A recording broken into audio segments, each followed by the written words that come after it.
Selamat pagi semuanya. Saya percaya hari ini kalau saudara membuka hati untuk Tuhan, hari ini kuasa Tuhan akan dinyatakan dalam hidup saudara. Semua kuasa yang saudara perlukan akan diberikan oleh Tuhan kepada saudara.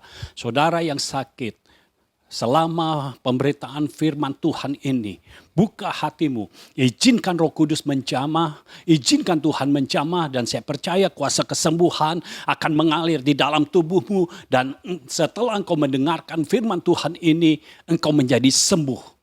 Dan saya percaya, saudara yang terkena dampak perekonomian, karena krisis perekonomian, karena masalah COVID-19 ini, saya percaya juga ketika engkau mendengarkan firman Tuhan ini, tiba-tiba saja Tuhan membukakan tingkap-tingkap langit. Entah dari mana, tiba-tiba saja ada berkat yang engkau terima. Karena Tuhan sedang bekerja untuk orang-orang benarnya. Tuhan akan memperlakukan secara berbeda. Itu sebabnya saya meminta kepada saudara sekalian yang sedang melihat live streaming ini, saudara yang melihat tayangan ini di YouTube, saudara buka hatimu, izinkan sekali lagi Tuhan bekerja di dalam kehidupanmu, sehingga benar-benar apa yang sorga sediakan untuk saudara, itu dicurahkan dalam hidupmu. Dan saya percaya ini waktunya, ini tahun di mana Tuhan akan menggenapi semua firman, semua janji di dalam hidupmu. Ini adalah tahun kegirangan kita. Ini adalah tahun sukacita kita. Jadi kalau saudara belum menerima sukacita itu, saya percaya tahun ini, itu sebabnya jangan lewatkan tahun ini. Tahun ini Tuhan akan memberikan sukacita ilahi. Tuhan akan memberikan kegirangan. Dan peristiwanya sama seperti anak lembu yang lepas dari kandang. Anak lembu jarang melompat-lompat kegirangan. Ya. Apalagi kalau di dalam kandang. Agak sulit melompat-lompat.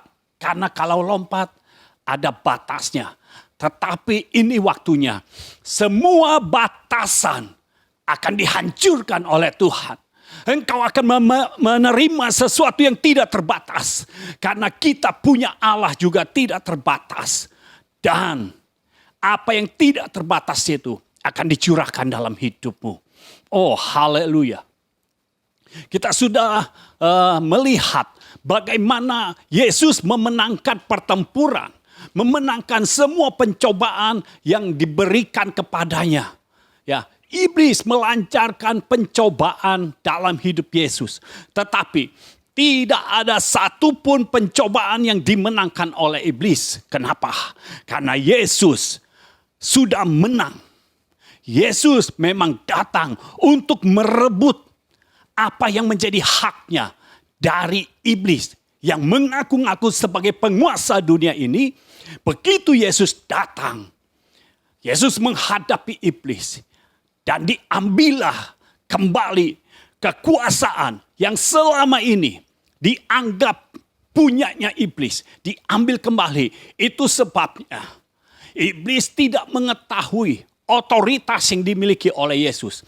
Ketika Yesus dengan penuh otoritas berkata, "Enyahlah engkau iblis." Di situ iblis baru tahu bahwa Yesus penuh dengan otoritas. Itu sebabnya dia tidak membela diri, tapi dia langsung pergi. Kenapa? Karena perkataan Yesus penuh dengan kuasa dan otoritas. Dan saya percaya ketika saudara menerima firman. Dan firman itu masuk di dalam pikiranmu. Masuk di dalam hatimu. Dan ketika engkau mengeluarkannya kembali. Engkau mendeklarasikannya kembali. Maka kuasa yang sama. Otoritas yang sama. Yang pernah mengenyahkan iblis dari hadapan Yesus. Itu ada juga di dalam hidupmu. Kekuasaan, otoritas yang bisa menerima kembali apa yang pernah hilang dari hidupmu akan terjadi di dalam hidupmu, akan engkau terima. Dan inilah waktunya. Izinkan dia bekerja di tengah-tengah kita saat ini. Dimanapun saudara berada, izinkan Tuhan bekerja. Saya mau katakan sekali lagi, izinkan Tuhan bekerja. Tanggalkan semua kemanusiawianmu.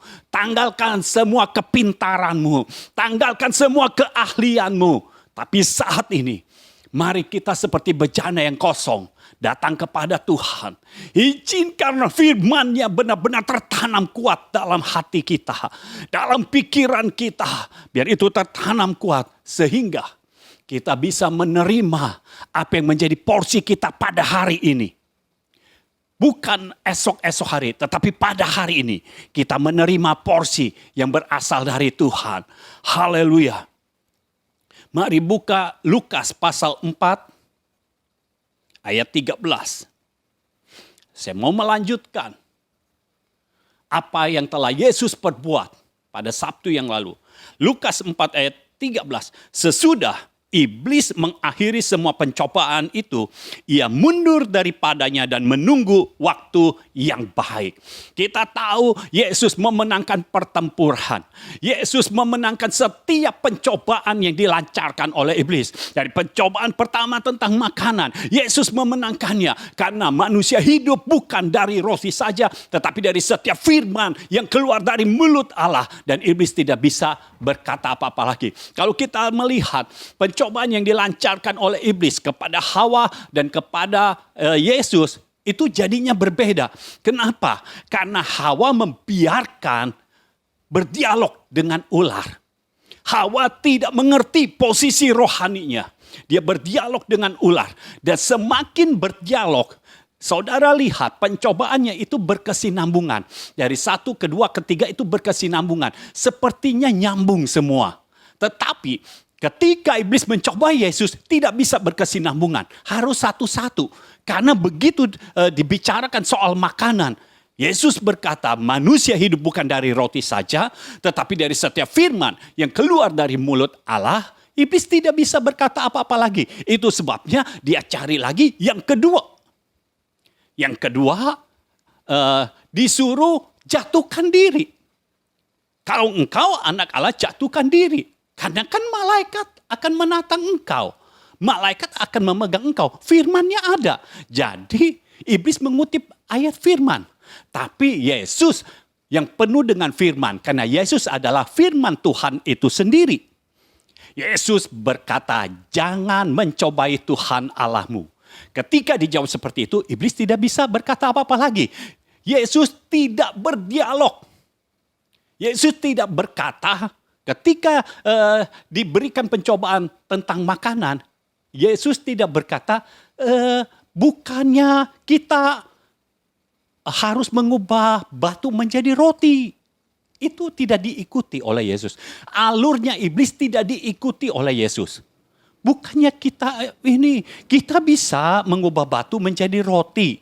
Tetapi ya, kita bukan hidup dari roti saja. Enggak begitu. Yesus ngomong langsung jelas, tegas.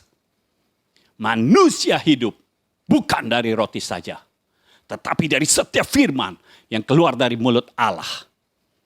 Itu sebabnya Yesus memenangkan. Kalau Yesus sudah menang atas makanan, saya percaya saudara yang hidup di dalam Tuhan, saudara juga akan menang terhadap makanan.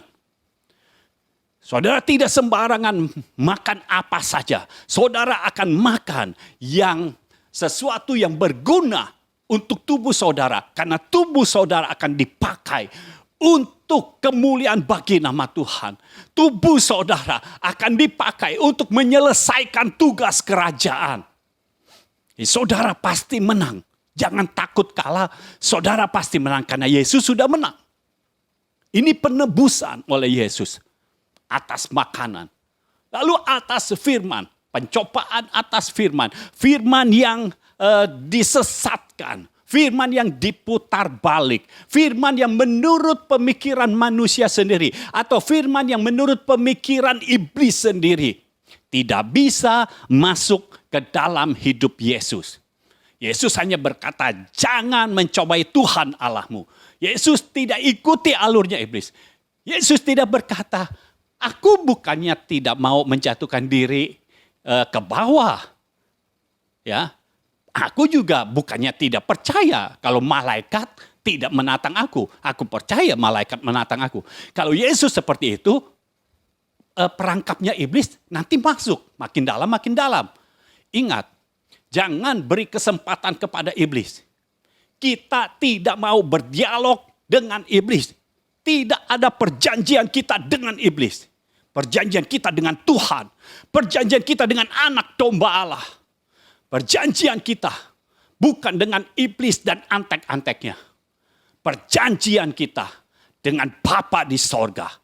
Jadi kita akan menerima segala sesuatu yang berasal dari sorga. Itu sebabnya Yesus tidak mengikuti alurnya iblis.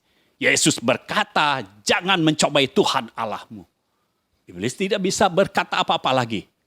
Itu sebabnya dia hopeless. Dia lancarkan yang ketiga. Udah dah, yang penting pokoknya dia menyembah gua nih. Itulah dalam pikiran iblis. Ya, jadi dia berkata, lihat semua isi dunia ini. Bukankah semua manusia, ingat Yesus itu adalah Tuhan yang menjadi manusia. Firman yang menjadi manusia. Jadi di hadapan iblis, Yesus itu manusia. Nah, ketika iblis melihat, bukankah semua manusia menginginkan kekuasaan, pengaruh, materi, uang, ya, kesenangan, pokoknya semuanya. Itu yang dilancarkan oleh iblis. Udah pokoknya semuanya ini kuberikan kepadanya, yang penting dia menyembah aku. Karena apa saudara? Kalau menyembah artinya mengabdi. Ya, jadi saudara jangan pikir, sebenarnya kalau kita dapat uang, udahlah dapat uang saja. Jangan dirasa-rasa lagi apakah kita harus terima apa enggak. Kalau itu dapat uang, udah kita terima aja. Enggak bisa begitu. Kita harus mengikuti apa kata roh. Kita memiliki roh kebenaran. Jadi kita tahu kalau ada seseorang memberikan kepada kita, harus kita terima atau tidak. Tidak semua pemberian harus kita terima. Tetapi tidak semua pemberian juga harus kita tolak. Harus ikuti apa kata roh kebenaran. Baru itu kita akan terhindar dari masalah yang lain-lain. Ya, saudara mungkin berpikir, lah kalau uang datang masih kita tolak. Ini kan berkat Tuhan. No, uang bukan berkat Tuhan. Tidak semua uang namanya berkat Tuhan. Berkat Tuhan salah satunya uang. Tetapi bukannya uang adalah berkat Tuhan. Tidak semua kalau kita menerima uang itu namanya berkat Tuhan. Bukan. Saudara hati-hati. Iblis kalau memberikan sesuatu itu pencobaan. Ada harga yang harus dibayar. Bukan yang positif tetapi yang negatif. Karena dia adalah penghancur. Dia adalah pencuri. Dan dia adalah pembinasa yang keji. Jadi jangan buka celah. Ya. Jadi kalau dikatakan uang kan kita perlu untuk melakukan segala sesuatu. Ya, tapi saudara harus tahu sebenarnya pemilik dari semua itu adalah Tuhan. Uang itu bisa ada di dalam satu negara. Itu dilihat dari berapa emas yang dimiliki dari satu negara. Baru setiap negara itu boleh memproduksi uangnya senilai emas yang ada. Jadi nggak bisa sembarangan. Nggak bisa setiap negara udah produksi uang aja sebanyak-banyaknya. Kalau produksi uang sebanyak-banyaknya, nanti kan jadi lebih tinggi nilainya. Tidak bisa begitu. Harus dilihat cadangan emasnya ada berapa. Dan kita tahu emas adalah kepunyaan Tuhan. Ketika Tuhan menciptakan Taman Eden, di situ ada sungai yang ketika kita melihat sungai itu mengalir, ada tempat di mana emas berada. Emas diciptakan oleh Tuhan. Jadi segala sesuatu yang materi itu sebenarnya berasal dari Tuhan juga.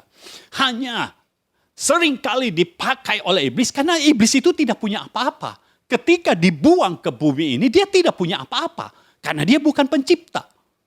Tapi Yesus ketika dilahirkan ke dunia ini, inilah pemilik sesungguhnya. Itu sebabnya dia ambil lagi kuasa yang selama ini iblis sudah gunakan. Bukan sudah gunakan sebenarnya. Sudah menyalahgunakan kekuasaan. Yesus ambil. Itu sebabnya saya percaya saudara akan hidup dari kemenangan lepas kemenangan. Itu sebabnya ketika Yesus berkata, "Enyahlah engkau iblis," iblis pergi. Tidak bisa tidak, harus pergi. Lalu dikatakan, ia mundur. Ia ini iblis. Ia mundur daripadanya, mundur daripada Yesus dan menunggu waktu yang baik. Dan saudara lihat, tidak ada waktu yang baik bagi iblis. Waktunya selalu buruk. Setiap kali iblis mencari waktu, waktunya selalu buruk. Tetapi kita yang ada di dalam Tuhan, kita selalu memiliki waktu yang baik. Karena waktu yang baik adalah milik Tuhan. Artinya itu adalah milik kita juga. Saudara lihat, baca di kitab Injil, selama Yesus hidup, iblis tidak mencoba Yesus lagi. Kalau saudara ingat, ketika iblis ada di daerah Gerasa, ya, dia masuk dengan roh-roh jahat itu, masuk ke dalam satu orang di Gerasa, sampai ini orang ngamuk, dirantai juga, rantainya bisa diputuskan karena roh jahatnya banyak. Tetapi ketika Yesus tiba di daerah Gerasa, iblis bukan mencoba Yesus lagi. Tapi iblis langsung sujud menyembah Yesus. Kenapa? Karena terakhir pencobaan yang dia katakan, aku berikan semua yang ada di dunia ini. Semua kemuliaannya aku berikan kepadamu. Engkau harus sujud menyembah aku. Yesus katakan, enyahlah engkau iblis. Karena hanya kepada Allah saja kita harus menyembah. Dan ketika iblis ada di Gerasa, dan Yesus datang ke situ, dia tahu ini adalah pemilik, ini adalah pemegang otoritas. Inilah orang yang harus disembah. Inilah pribadi yang harus disembah. Itu sebabnya dia menyembah. Lalu apa yang dia katakan? Dia tidak mencobai lagi, tapi dia minta. Karena dia tahu kalau ada Yesus, dia harus tersingkir. Dia yang minta sendiri. Kan saya belum waktunya. Maksudnya belum waktunya apa? Belum waktunya dibuang ke api neraka. Belum waktunya kan? Jadi tolong saya jangan diusir ke sana. Karena Tuhan punya kemampuan. Tuhan punya otoritas. Tuhan punya kuasa. Untuk melenyapkan iblis. Dan memasukkannya ke dalam api neraka. Ya, Tuhan punya kemampuan itu. Itu sebabnya iblis berkata, nah di sana ada babi, 2000 ekor babi, bolehkah kita ke sana? Ya, boleh nggak kami ke sana? Karena ini roh jahatnya banyak. Namanya legion. Jadi ada banyak. Karena banyak, di situ ada babi, mereka minta ke sana. Yesus izinkan. Kenapa? Karena satu manusia lebih berharga daripada ribuan binatang. Binatang tidak memiliki roh, manusia punya roh. Di dalam manusia ada nafas Allah. Di dalam manusia ada kehidupan Allah. Itu sebabnya Tuhan mengizinkan. Begitu diizinkan, baru iblis boleh masuk ke babi. Selama tidak diizinkan, tidak bisa. Bayangkan, iblis mau masuk ke babi aja harus minta izin kepada Yesus. Apalagi kalau dia mau masuk ke dalam kehidupan orang benar. Oh, dia pasti minta-minta dengan sangat. Tuhan, boleh nggak ini orang benarmu, boleh nggak aku cobai, boleh nggak aku goda? Kalau Yesus katakan tidak boleh, iblis tidak akan menjamah kita. Haleluya. Itu sebabnya tidak ada waktu yang baik bagi iblis. Tidak ada waktu yang baik bagi penyembah iblis. Tidak ada waktu yang baik bagi antek-antek iblis. Sekarang waktunya kita ambil garis yang tegas. Bahwa kita adalah penyembah Tuhan. Kita menyembah Tuhan. Kita bukan menyembah yang lain. Kita mengabdi kepada Tuhan. Kita tidak mengabdi kepada yang lain. Saat ini saya mau sampaikan kepada saudara. Ada hal yang lebih dahsyat lagi. Sehingga saudara tahu apa yang saudara bisa miliki di dalam Kristus Yesus. Karena seringkali orang sudah terima Yesus, cuma taunya supaya mati masuk ke sorga, itu saja. Saudara harus tahu, setelah saudara terima Yesus, saudara belum mati. Dan jangan cepat-cepat mati juga. Kenapa? Saudara mau masuk sorga. Ketahuilah, sekarang ini justru sorga sedang menginvasi bumi. Artinya sorga sedang datang ke kita. Jadi ngapain kita buru-buru ke sana? Biarkan sorga hadir melalui hidup kita. Hadir di dalam hidup kita dan melalui hidup kita. Sehingga orang yang masih hidup pun bisa merasakan sorga di tengah-tengah kita. Di tengah-tengah keberadaan kita, orang bisa merasakan sorga. Kehidupan sorga yang penuh dengan kuasa itu ada di dalam kehidupan kita. Ada di tengah-tengah dunia ini. Ketika orang benarnya melangkah, disitulah sorga bekerja. Disitulah suasana sorga ada. Disitulah hadirat Allah ada. Melalui saudara, melalui saya dan saudara, kita bisa membawa suasana sorga dimanapun kita berada. Haleluya. Setelah Yesus mengalahkan iblis, iblis pergi dan tidak pernah ada tanding ulang. Saudara harus tahu, pertempuran adalah antara Yesus dan iblis, tidak ada tanding ulang. Ya, tidak ada pencobaan yang diulangi lagi, tidak ada. Karena Yesus sudah menang sekali untuk selamanya. Ya, itu sebabnya setelah iblis mundur, para malaikat, di Injil Matius dikatakan, para malaikat melayani Yesus. Haleluya. Inilah yang terjadi dalam hidup kita.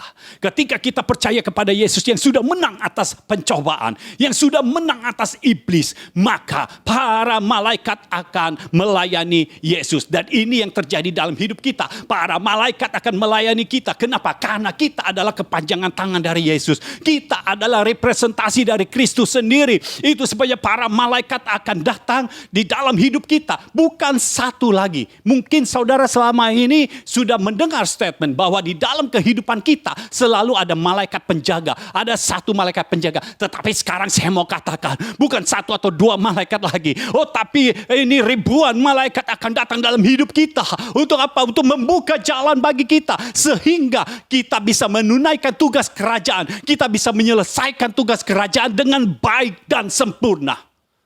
Ini waktunya sorga menginvasi bumi. Itu sebabnya siapkan dirimu untuk menerima sesuatu yang berasal dari sorga. Siapkan hidupmu, buka hatimu. Biarkan Tuhan memberikan itu di dalam hatimu. Dan biarkan saat ini melalui firman Tuhan ini, apa yang Tuhan berikan di dalam dimensi roh itu, sekarang ini diwujud nyatakan di dalam alam lahiriamu. Sehingga engkau benar-benar menerima segala sesuatu yang telah disediakan sorga bagi engkau. Oh saudara, orang-orang benarnya, ini waktunya. Bukan nanti-nanti, ini waktunya. Tanamkan di dalam hatimu. Sekarang waktunya. Jangan tunggu nanti. Sekarang waktunya. Saya hidup bagi Tuhan.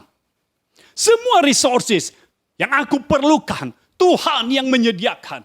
Dan kalau Tuhan sudah menyediakan, artinya tidak ada satu oknum pun yang bisa mengambilnya.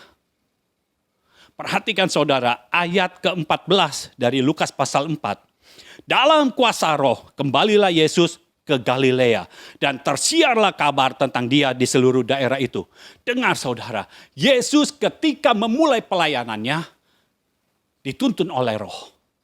Jadi pelayanan apa yang harus saudara lakukan? Apa yang harus saudara lakukan di muka bumi ini? Izinkan Roh Kudus yang menjamah engkau. Izinkan Roh Kudus yang menuntun engkau. Izinkan Roh Kudus yang memimpin hidupmu. Biar roh kebenaran itu yang menuntun hidupmu. Karena roh kebenaran akan menuntun engkau kepada seluruh kebenaran. Roh kebenaran ini yang akan menuntun engkau. Dan perhatikan, kalau kita hidup di dalam roh, Yesus hidup di dalam roh. Dia dipenuhi oleh roh, dia dituntun oleh roh, dia dikuasai oleh roh. Dan tersiarlah kabar tentang dia di seluruh daerah itu. Yesus masuk ke Galilea bukan dengan brosur. Tidak ada brosur sama sekali. Ya, Yesus tidak sebar brosur. Aku datang, aku datang. Nah, tetapi tersiar kabar tentang dia. Siapa yang melakukan ini? Roh Kudus. Kalau engkau ada di dalam Roh, engkau tidak perlu segala sesuatu yang ada di dunia ini. Tuhan sendiri yang akan mengangkat engkau. Kalau engkau perlu dikenal oleh orang lain, Tuhan sendiri yang akan mengangkat engkau supaya engkau dikenal oleh orang lain. Ini waktunya kita hidup dalam kemenangan. Haleluya. Dia Allah kita yang luar biasa. Dan kita lihat pada akhirnya, ya, sebelum Yesus meninggalkan dunia ini, dia menyelesaikan tugasnya, karya penebusan yang telah diberikan Bapa kepadanya. Dia selesaikan. Bagaimana cara dia menyelesaikannya? Ini membuat saudara hidup secara luar biasa. Buka 1 Korintus.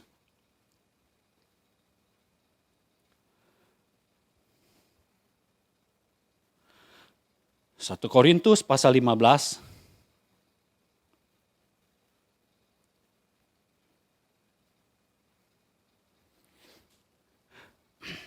Mulai ayat 53.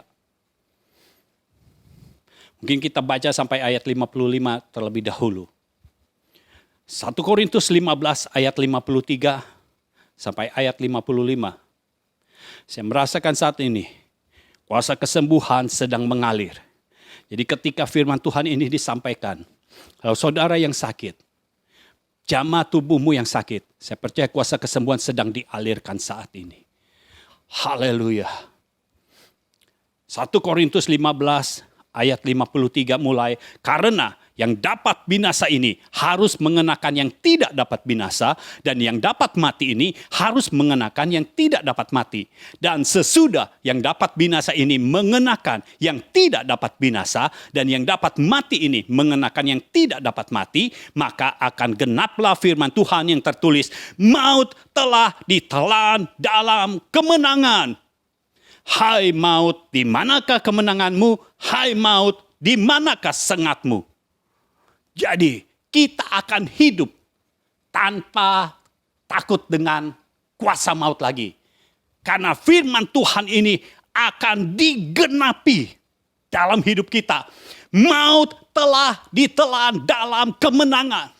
Katakan itu terus di dalam kehidupanmu. Maut telah ditelan dalam kemenangan. Dan saya percaya kemenangan yang sejati, kemenangan yang berasal dari Tuhan, itu akan engkau miliki. Dan saat ini engkau yang sedang sakit, saya percaya ketika engkau percaya kepada Tuhan, maut telah ditelan dalam kemenangan. Terimalah kuasa kesembuhan. Terimalah kesembuhan yang berasal dari Tuhan. Di dalam nama Yesus terjadilah atas tubuhmu, organ-organ tubuhmu menjadi berubah, menjadi sangat baik dan sempurna. Tuhan sedang bekerja saat ini. Saya merasakan saat ini. Saudara yang melihat tayangan ini, mungkin di antara saudara ada yang sedang melakukan isolasi mandiri karena terkena virus. Dengar, virus adalah bagian dari maut. Virus sampai kita menjadi sakit itu adalah bagian dari maut. Itu antek-anteknya maut. Dan kita tahu maut telah ditelan dalam kemenangan. Kalau engkau ada di dalam posisi itu, atau engkau tahu engkau punya saudara atau engkau punya teman dekat yang kena virus ini dan sedang sakit saat ini, saya tidak peduli obat-obatan yang saudara minum, saya tidak peduli keadaan saudara sekarang ini sedang lemah atau tidak, engkau ada di ICU atau tidak, yang saya percaya adalah firman Tuhan bahwa maut telah ditelan dalam kemenangan. Itu sebabnya saat ini saudara semua yang melihat tayangan ini, yang melihat live streaming ini, angkat tanganmu bersama-sama. Saat ini aku deklarasikan semua virus COVID-19 saat ini yang sedang berada di dalam kehidupan orang-orang benar atau di dalam kehidupan orang-orang dekatnya dari orang-orang benar. Saat ini aku perintahkan engkau mati di dalam nama Yesus. Mati, tidak bekerja lagi. Mati di dalam nama Yesus. Dan sekarang orang-orang itu yang terkena virus ini mulai dibangkitkan dengan kekuatan yang berasal dari Tuhan. Organ-organ tubuhnya yang rusak mulai dipulihkan di dalam nama Yesus. Dipulihkan di dalam nama Yesus. Dan ini waktunya aku berseru di dalam nama Yesus. Virus ini, virus COVID-19 ini, aku berkata kepadamu, lenyap. Pergi dari negaraku, pergi dari bangsaku, pergi dari kotaku di dalam nama Yesus. Dan saat ini aku tidak mengizinkan engkau pergi kemana-mana. Engkau harus kembali ke tempatmu. Engkau tidak boleh pergi kemana-mana. Karena orang-orang benar yang akan pergi kemana-mana supaya Injil kerajaan bisa disebarluaskan ke seluruh dunia. Ini waktunya Tuhan yang bekerja. Dan tidak ada waktu lagi bagi maut dan antek-anteknya. Virus COVID-19 tidak akan bekerja lagi. Mati di dalam nama Yesus. Ini waktunya Tuhan dimuliakan. Tuhan semakin dimuliakan. Haleluya. Haleluya. Saya percaya inilah waktunya Tuhan bekerja. Sebelum saya mendoakan yang lain, saya mau menyampaikan firman Tuhan terlebih dahulu. Supaya saudara tahu. Kenapa firman Tuhan ini mau telah ditelan dalam kemenangan bisa digenapi. Yang pertama yang harus saudara lakukan adalah dari ayat 53 dan ayat 54. Karena yang dapat binasa ini harus mengenakan yang tidak dapat binasa. Dan yang dapat mati ini harus mengenakan yang tidak dapat mati.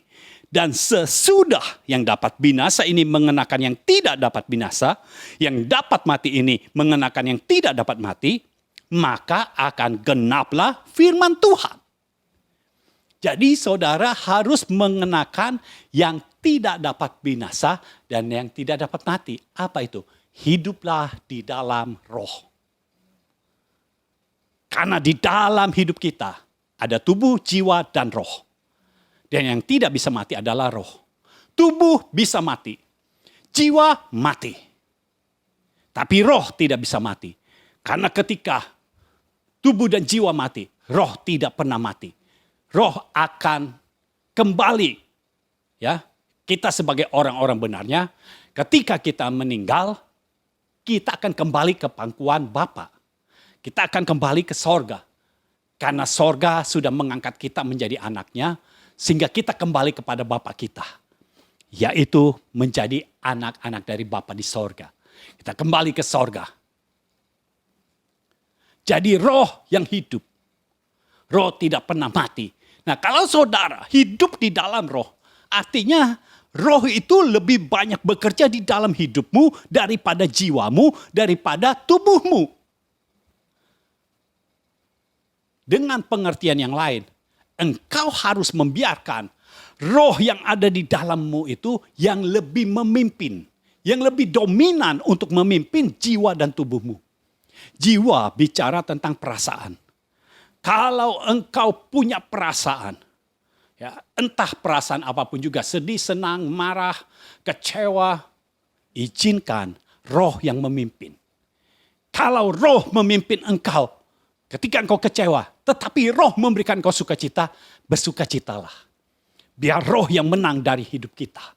Dan kalau tubuhmu mungkin lemah, tapi kalau roh berkata, ayo berjalan, berjalanlah. Ikuti apa kata roh.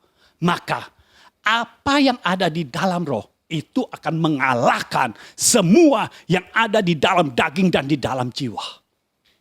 Haleluya. Kalau saudara punya kapasitas roh yang besar, maka tubuh saudara akan mengikuti keinginan rohmu.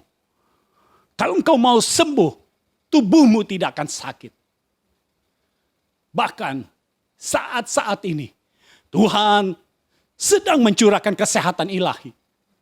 Sehingga kita tidak perlu lagi kesembuhan ilahi. Karena kita sudah sehat secara ilahi. Tuhan akan memberikan kita kesehatan ilahi. Lalu kalau saudara tanya, lalu kesembuhannya? Kesembuhan buat orang yang di luar kita. Biar kita datang kepada mereka atau mereka yang datang kepada kita. Dan mereka merasakan kesembuhan ilahi. Karena segala sesuatu yang berasal dari sorga akan terjadi melalui anak-anak kerajaan. Bukan melalui orang lain. Tapi melalui anak-anak kerajaan. Melalui orang-orang benarnya. Kalau kita hidup di dalam roh, maka segala sesuatu terjadi melalui kita. Nah, saudara mungkin berpikir, lalu untuk kitanya apa? Mari kita buka Roma pasal 8.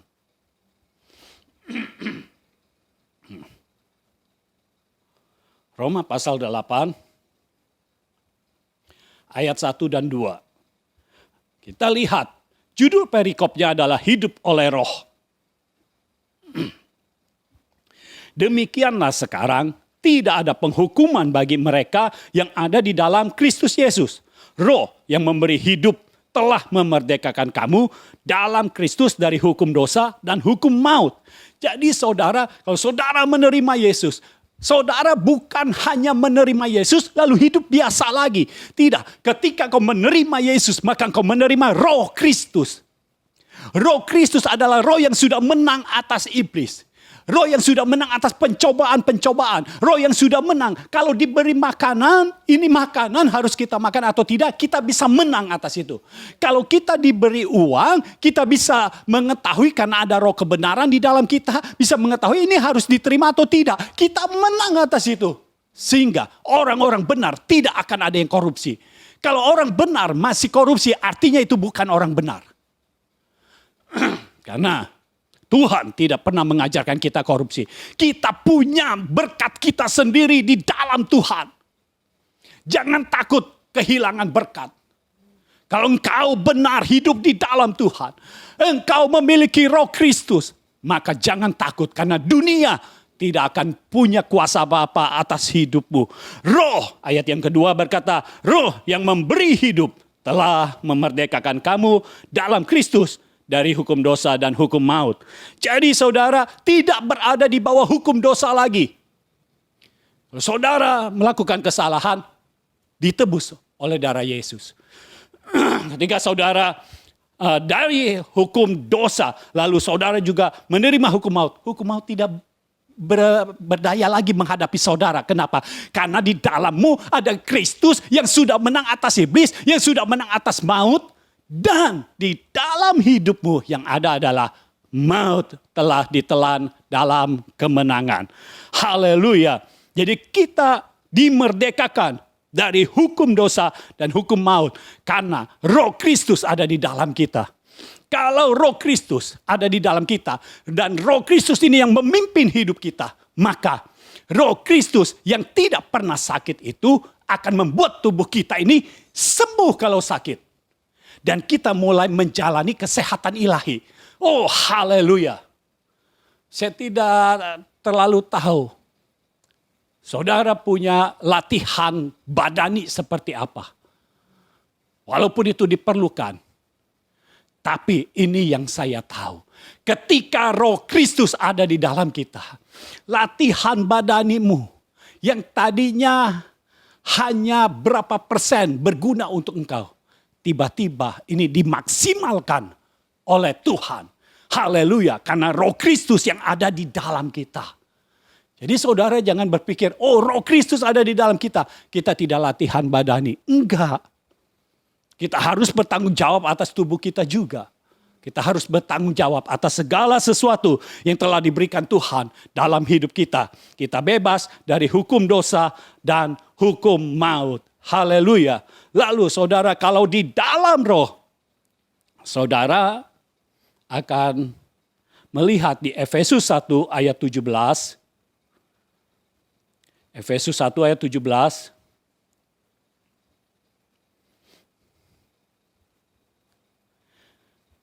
Ini adalah surat Paulus kepada jemaat di Efesus.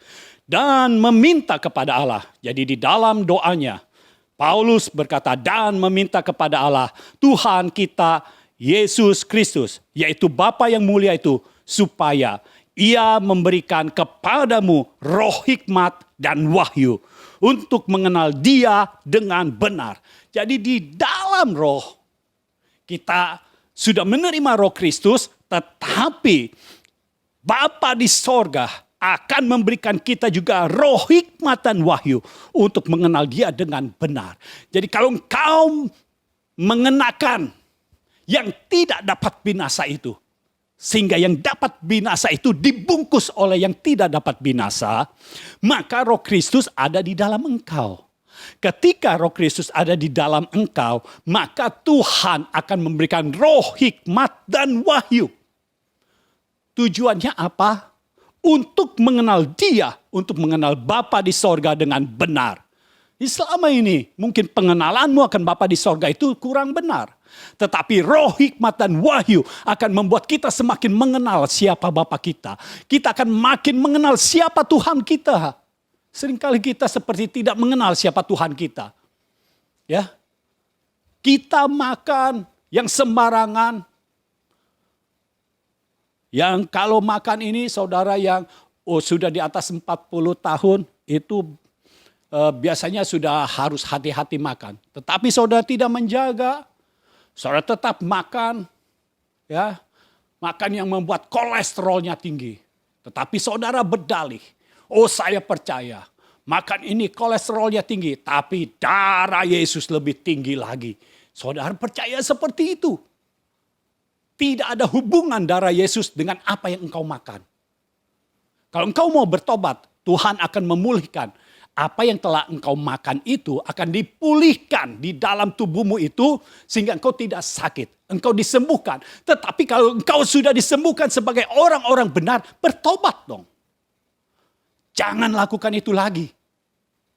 Kalau lakukan itu lagi, ya enggak heran. Engkau berteman dengan maut. Maut udah jauh-jauh dari hidupmu, engkau yang deket-deketin lagi. Mautnya udah jauh-jauh gak berani sama kita. Kita yang deketin. Makan seenak-enaknya. Makan yang bersoda terus. Lalu saudara mau hidup sehat. Mau terus sehat. Makannya yang penuh dengan kolesterol. Yang penuh dengan asam urat. Yang penuh dengan berbagai macam penyakit. Bukan berarti saudara tidak boleh makan semuanya. Terus saudara harus makan yang gak enak semua. Nah, kalau saudara sekali-sekali makannya tidak apa. Karena itu tidak akan menumpuk kolesterol. Tapi kalau makannya banyak, sering, kolesterol menumpuk. Kalau itu sudah numpuk, turuninnya susah. Belum darah tingginya. Udah keadaan di dunia ini bikin darah saudara menjadi tinggi. Tensinya jadi tinggi. Kenapa? Udah ngadepin virus, ngadepin pekerjaan di kantor yang harus WFH. Ini aja udah bikin darah tinggi. Lalu saudara udah punya tensinya tinggi, saudara makan kambing lagi. Ya please deh. Maut itu sudah menjauhkan diri dari kita. Dia gak mau dekat-dekat sama kita. Kenapa? Baunya lain. Pas dekat kita ini bukan bau kematian. Ini wangi sorga. Jadi dia tahu. Oh ini mah bukan bagiannya. Kita itu wangi sorga. Maut tidak suka wangi sorga. Dia cari orang yang bau kematian. Ya. Bau kematian secara tubuh. Beda dengan kematian daging, saudara. Kematian daging itu maksudnya keinginan daging. Nah kalau yang mati daging, ya bukan kematian yang secara tubuh itu, tapi mati secara daging, maksudnya keinginannya itu dimatikan.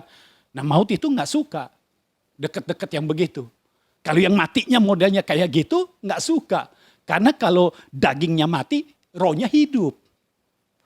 Kalau hidup dalam roh artinya dagingnya mati. Nah maut gak suka. Maut sukanya sama orang yang mau memberikan tubuhnya terhadap kematian. Nah ini temen nih. Jadi perhatikan saudara, bagaimana cara engkau hidup. Jangan deket-deketin lagi maut, nanti dicaplok. Ya, kita harus hidup di dalam roh, karena ketika kita hidup di dalam roh, maka maut tidak mau dekat-dekat dengan kita. Firman Tuhan berkata dari 1 Korintus pasal 15 itu, dan sesudah, ayat yang ke-54 dari 1 Korintus 15, sesudah yang dapat binasa ini mengenakan yang tidak dapat binasa dan yang dapat mati ini mengenakan yang tidak dapat mati, maka akan genaplah firman Tuhan yang tertulis, maut telah ditelan dalam kemenangan. Jadi saudara, kalau saudara sudah mengenakan yang tidak dapat binasa, membungkus yang dapat binasa, maka bagimu akan digenapi.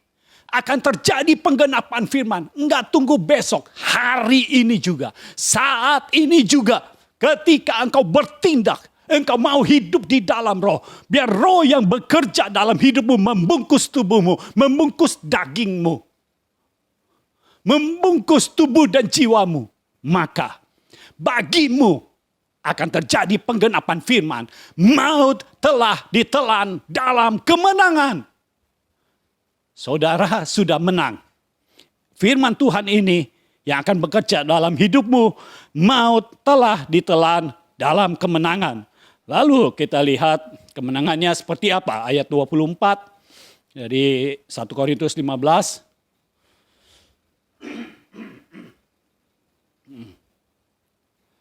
Saya harus minum dulu. Sebentar saudara. Haleluya. Haleluya.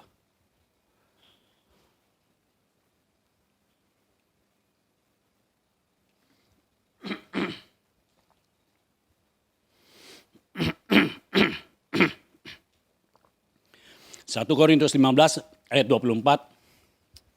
Kemudian tiba kesudahannya, yaitu bila mana ia menyerahkan kerajaan kepada Allah Bapa, sesudah ia membinasakan segala pemerintahan, kekuasaan, dan kekuatan, karena ia harus memegang pemerintahan sebagai raja, sampai Allah meletakkan semua musuhnya di bawah kakinya.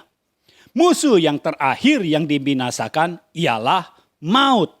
Jadi saudara, yang dikalahkan oleh Yesus adalah, ya, itu dikatakan pemerintahan, kekuasaan, dan kekuatan. Inilah iblis dan segala antek-anteknya. Jadi kapan kejadiannya? Sekali lagi, iblis tidak pernah tahu jalan berpikir dari sorga. Iblis tidak pernah tahu apa yang akan dilakukan oleh Yesus. Ketika Yesus harus disalib, iblis pikir menang.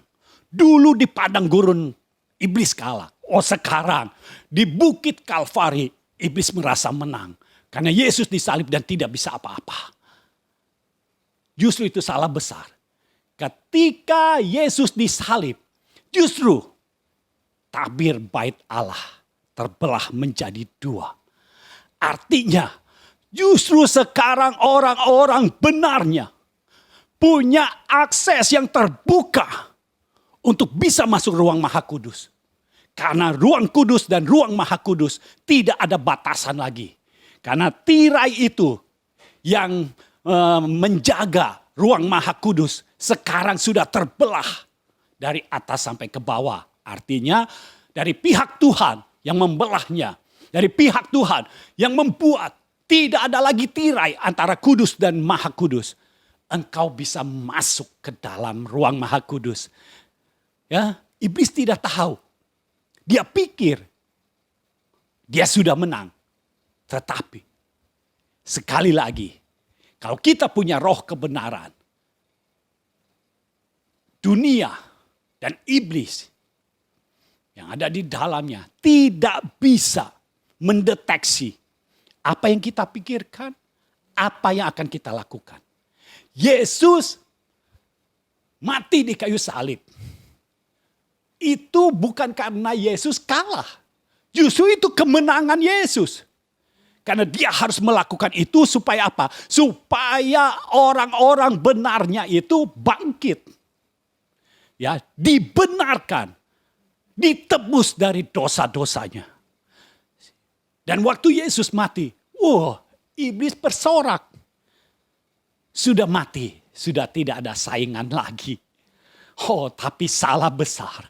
Ketika Yesus mati, tubuhnya ada di kubur. Tapi rohnya, ingat saudara, roh tidak pernah mati. Rohnya datang menjumpai kembali iblis. Turun ke bawah. Menjumpai iblis. Lalu sesuai dengan firman Tuhan di kitab Kejadian pasal 3 ayat 15. Yesus meremukkan kepala iblis. Itu sebabnya iblis hidup dalam dosa saja sudah makin bodoh, makin gak pinter. Sekarang kepalanya diremukkan lagi. Makin gak ada kepintaran. Jadi kalau saudara mau tahu, strategi iblis udah gak bisa berubah lagi. Itu lagi. Yang dia bisa lakukan hanya menipu. Hanya menipu. Karena dia untuk cari sesuatu yang baru gak bisa. Dia hanya menipu dan menipu saja. Jadi sebenarnya tidak ada yang perlu dikhawatirkan dengan musuh kita itu. Karena Yesus sudah meremukkan kepalanya. Dan Yesus juga sudah mengalahkan dosa. Karena iblis adalah hamba dosa. Yesus datang kepada dosa. Dosa dikalahkan, ditaklukkan. Lalu firman Tuhan katakan, musuh yang terakhir yang dibinasakan ialah maut. Yesus datang kepada maut. Dikalahkan, ditaklukkan maut. Itu sebabnya Wahyu berkata, Wahyu pasal 1. Wahyu pasal 1. Ayat 17 mulai, ketika aku melihat dia, ini Yohanes yang berkata, ketika aku melihat dia, tersungkurlah aku di depan kakinya, sama seperti orang yang mati. Tetapi ia meletakkan tangan kanannya di atasku lalu berkata, jangan takut, aku adalah yang awal dan yang akhir dan yang hidup.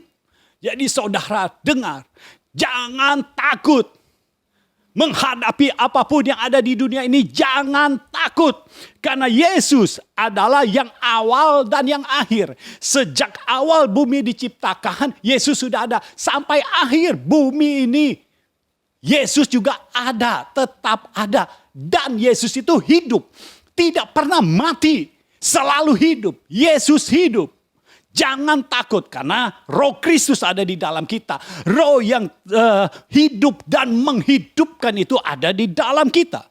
Lalu ayat 18 selanjutnya berkata, aku telah mati namun lihatlah aku hidup. Jadi secara tubuh, jiwa mati tetapi roh Tuhan selalu hidup. Tidak bisa dimatikan. Aku hidup sampai selama-lamanya. Haleluya.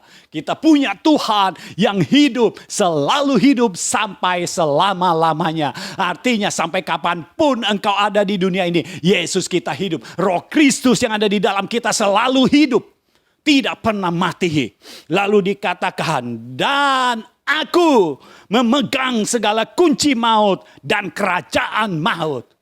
Maut sudah dikalahkan.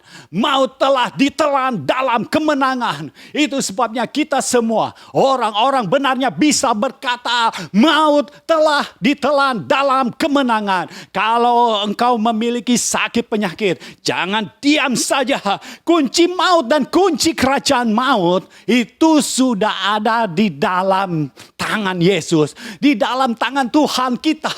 Artinya maut tidak boleh ada dekat dengan kita. Maut tidak bisa mendekati kita karena kuncinya ada di tangan Yesus. Itu sebabnya engkau yang sekarang ini sedang sakit, percaya, katakan dengan kuat, katakan bahwa maut telah ditelan dalam kemenangan. Engkau menang karena Yesus sudah menang. Engkau sembuh karena Yesus sudah menang. Engkau tidak dapat binasa karena Yesus sudah menang. Lalu kalau ada di antaramu, di sekitarmu, saudara-saudaramu, orang tuamu, anak-anakmu yang sakit, jangan diam saja. Ayo raih kemenangan, raih kesembuhan. Maut telah ditelan dalam kemenangan. Kita menang karena Yesus sudah memberikan kita kemenangan. Saya percaya saat ini, saudara yang sedang sakit, Tuhan sedang bekerja saat ini, memulihkan keadaan saudara. Dan ketika saudara dipulihkan, ayo belajar hidup di dalam roh. Belajar hidup di dalam roh, dipenuhi, dituntun dan dikuasai oleh roh. Belajar hidup di dalam roh, maka saya percaya maut tidak bisa mendekati engkau. Sakit penyakit, virus, sel-sel kanker tidak bisa ada di dalam hidupmu, tidak bisa ada di dalam tubuhmu. Saya percaya ini waktunya Tuhan memberikan apa yang sorga miliki kepadamu. Saat ini saya percaya, saudara yang punya sakit kanker, saudara yang melihat tayangan ini, baik saudara ataupun engkau punya saudara yang lain yang punya sakit kanker, raih kemenangan. Saya percaya saat ini di dalam nama Yesus, sel-sel kanker yang ada di dalam tubuh ini sudah mati di dalam nama Yesus. Bahkan akibat dari kemoterapi yang sudah diberikan tidak berdampak lagi di dalam nama Yesus. Tuhan memberikan organ-organ tubuh yang sudah dimakan oleh sel-sel kanker ini. Tuhan memberikan organ-organ tubuh yang baru di dalam nama Yesus. Organ-organ tubuh yang berfungsi baik dan sempurna di dalam nama Yesus. Terjadilah dalam hidupmu. Raih kemenanganmu. Maut telah ditelan dalam kemenangan. Haleluya. Hanya sel-sel yang baik yang akan hidup di dalam tubuh kita. Haleluya. Semua virus sudah tidak ada. Sel-sel yang tidak baik sudah mati. Saya percaya ini waktunya engkau berkarya bagi Tuhan. Jangan mau ditipu oleh iblis. Engkau berharga di mata Tuhan. Jangan mau ditipu oleh iblis. Jangan merasa engkau tidak berguna, engkau tidak berdaya. Tidak. Roh Kristus yang ada di dalammu akan membuat engkau menjadi kuat. Dan aku berdoa di dalam nama Yesus. Kekuatan yang berasal dari sorga dicurahkan atas hidupmu. Terjadilah atas tubuhmu yang lemah dikuatkan. Tidak ada lagi kelemahan. Tidak ada lagi ketakutan. Engkau yang terdampak karena masalah perekonomian yang melanda dunia ini. Engkau menjadi WFH dan gajimu dipotong. Engkau bukan hidup dari gaji. Engkau hidup dari Tuhan. Saya berdoa di dalam nama Yesus. Keran-keran berkat yang baru dibukakan Tuhan di dalam hidupmu. Terjadilah dan terimalah di dalam nama Yesus. Terjadilah, terimalah di dalam nama Yesus. Haleluya. Ada yang sakit di kakinya. Kakinya bengkak. Karena aliran darahnya tidak lancar. Tapi saya percaya saat ini, apapun penyebab penyakit itu, kita tidak perlu tahu. Yang kita perlu tahu adalah segala sakit penyakit sudah ditelan dalam kemenangan. Kemenangan Kristus adalah kemenangan kita. Maut telah ditelan dalam kemenangan. Sakit penyakit telah ditelan dalam kemenangan. Saat ini aku perintahkan kaki yang bengkak itu sekarang kembali ke ukuran yang normal. Di dalam nama Yesus. Kuat. Aliran darah menjadi lancar. Di dalam nama Yesus. Semua organ-organ tubuh yang menopang tubuhmu. Itu sekarang ini disembuhkan. Dipulihkan. Di dalam nama Yesus. Semuanya berfungsi dengan baik dan sempurna. Di dalam nama Yesus terjadilah atas hidupmu. Haleluya. Haleluya. Saya merasa saudara yang sedang melihat tayangan ini, ada yang memiliki hormon yang menyebabkan tiroidmu itu jadi nggak bagus. Tapi saya percaya ini sakit penyakit. Sakit penyakit adalah kuasa maut. Dan kita tidak hidup dalam kuasa maut. Kita hidup di dalam kebebasan dari hukum maut. Itu sebabnya saat ini saya percaya hormonmu di dalam tiroid itu kembali normal kepada yang seharusnya.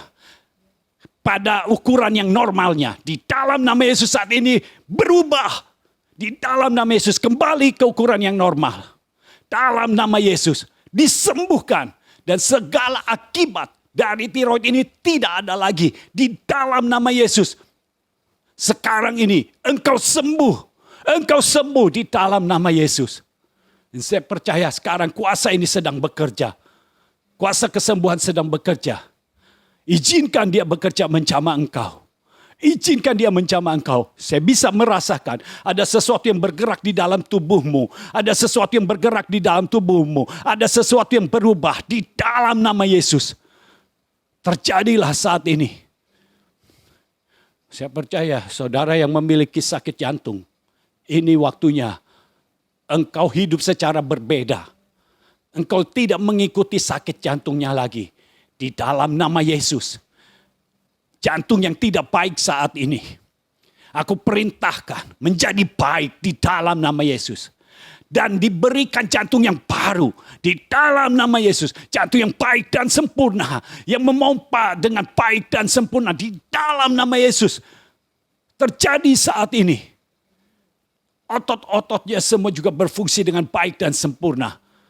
Karena maut telah ditelan dalam kemenangan. Oh, haleluya. Ini waktunya. Di dalam hidup kita, kita selalu ingat bahwa maut telah ditelan dalam kemenangan. Kekurangan berasal dari maut. Itu sebabnya jangan terima. Ayo deklarasikan, maut telah ditelan dalam kemenangan. Kekurangan telah ditelan dalam kemenangan. Sakit penyakit telah ditelan dalam kemenangan. Sekarang kita hidup bebas dari hukum dosa dan hukum maut. Kita hidup dalam kelimpahan karena Tuhan memberikan kita hidup di dalam segala kelimpahan. Haleluya. Haleluya. Angkat tanganmu mengucap syukur kepada Tuhan. Haleluya. Kami mengucap syukur kepadamu Tuhan. Engkau Allah yang luar biasa. Engkau ada bersama-sama dengan kami. Dan kami percaya Engkau ada selalu bersama-sama dengan kami. Haleluya. Haleluya. Haleluya. Mulai doa bahasa roh. Ritkaraya lamandara bakaya shandara labatakara lamandele baya sendera labaka. Rende benele barata karaya lamandara labinile baya sukaraya lamandele baya sota karaya labaya se. Hinara labandara ya labatakara ya labandele baya sandara ya labandara labataka. Oh haleluya, saya percaya Tuhan.